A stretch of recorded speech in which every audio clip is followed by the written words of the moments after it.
Bienvenue dans cette nouvelle vidéo. On va aborder le thème des tensions, la mesure de tension avec notamment les vecteurs de Fresnel et ce qui pourrait apparaître sur les appareils de mesure lorsque une phase est déconnectée sur un réseau triphasé. Donc là, pour rappel, on est sur un réseau équilibré. On a trois maisons par exemple, 6 kg, 3 kg, 9 kg, avec des intensités forcément qui sont différentes. Et donc, on a, entre guillemets, un déséquilibre sur le réseau.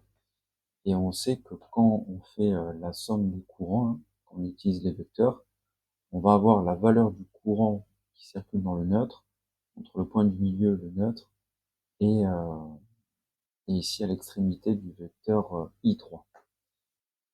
Pour rappel aussi, la tension composée entre phases U12, c'est V1 moins V2, donc c'est la liaison entre V1 et V2.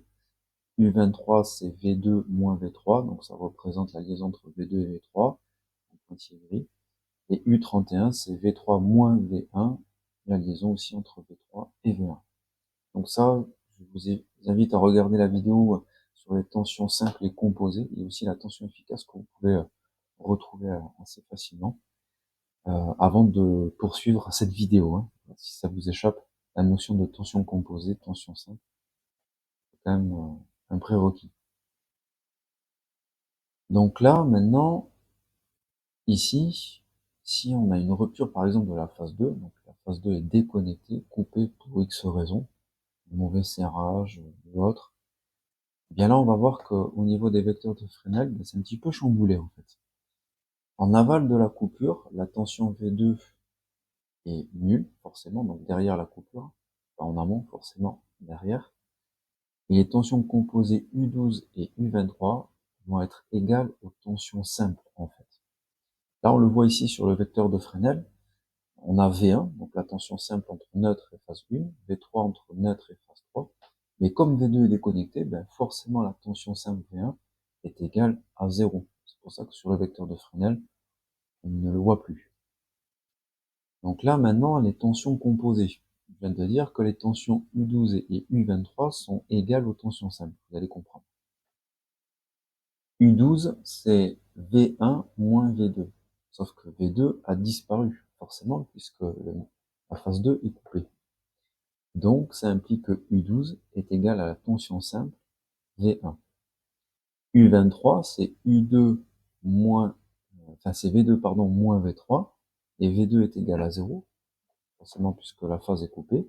Donc, là aussi, U23, donc la différence de potentiel entre la phase 2 et la phase 3, va être égale à la tension simple V3, c'est-à-dire entre neutre et phase 3. Et U31, qui est V3 moins V1, là on aura bien la tension composée U31, c'est-à-dire que entre la tension 3 et la tension 1, on aura bien une différence de potentiel de 400 volts. Par contre, entre la tension 1 et la tension 2, on aura 230. Entre la tension 2 et la tension 3, on aura 230 volts. Donc là, ça nous permet, en fait, on va voir avec les mesures de tension, de comprendre ce qui se passe, en fait. Donc avec l'appareil de mesure, on l'a dit, en aval de la coupure de la phase 2, donc qui se trouve en bout de réseau là, je prends mon multimètre, je mesure entre phase 1 et phase 2, 230 volts. C'est bizarre. Normalement, j'ai censé avoir 400.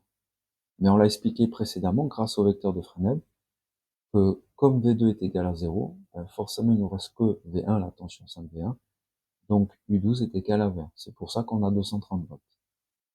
Maintenant, si je mesure entre la phase 2 et la phase 3, mon appareil de mesure va aussi m'indiquer 230 volts au lieu de 400. C'est logique, on l'a dit précédemment avec les vecteurs de Fresnel. U23, c'est V2 moins V3, V2 est égal à 0, donc il ne reste plus que la tension 5 V3, donc la tension entre la phase 3 et le neutre. C'est pour ça qu'on a 230 volts. Et quand on mesure entre la phase 3 et la phase 1, là on aura V1 moins V3, donc là on aura bien 400 volts. Donc là on voit qu'avec des mesures de tension, on peut déterminer la panne. Donc là, c'est l'exemple de la phase 2, mais on peut très bien l'appliquer aussi pour la phase 1 et la phase 3. Donc on voit déjà avec des mesures de tension, on peut déterminer le type de défaut. Et donc là, avec ces mesures de tension, on peut déterminer que la phase 2 n'est plus présente. Voilà, elle est coupée. N'hésitez pas à laisser des commentaires ou à me contacter si vous avez des questions, et aussi à visualiser d'autres vidéos qui va parler d'autres défauts aussi, notamment cette vidéo c'est sur les courants de court-circuit entre phases neutres et défauts isolement entre phases terre.